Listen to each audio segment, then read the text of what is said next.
बलमा बिंदिया कहे चूड़ी कंगनवा, सुरहो सिंगार मांगे मधुर मिलनवा।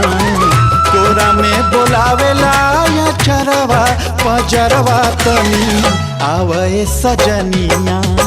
बलमा बिंदिया कहे चूड़ी कंगनवा, सुरहो सिंगार मांगे मधुर मिलनवा।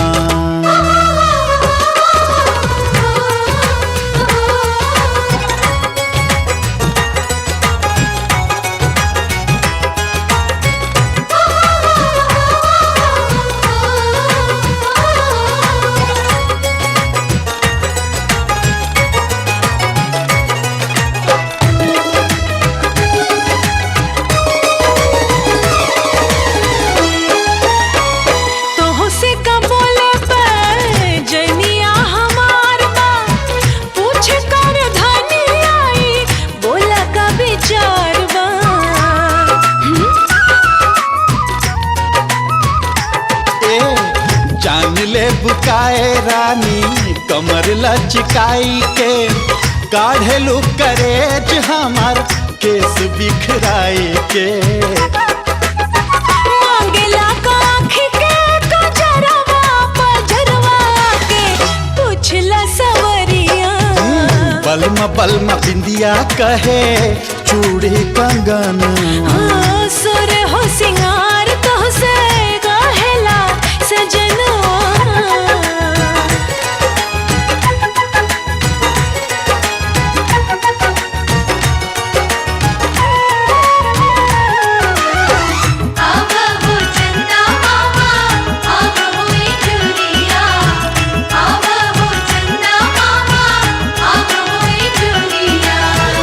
गजराई मांगे रानी सजना के प्यार हो, जिंदगी में आइल बाटे तोहसे बहार हो।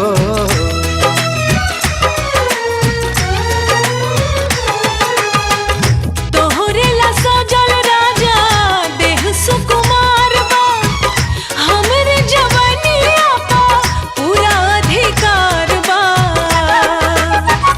अब त जुड़ाइल मोर जियरवा पजरवा तनी आवे संवरिया। काहे का चूड़ी हमार काहे का कंगनवा, सोर हो सिंगार तो से कहेला सजनवा। बलमा बिंदिया कहे चूड़ी कंगनवा, सुर हो सिंगार मांगे मधुर मिलनवा।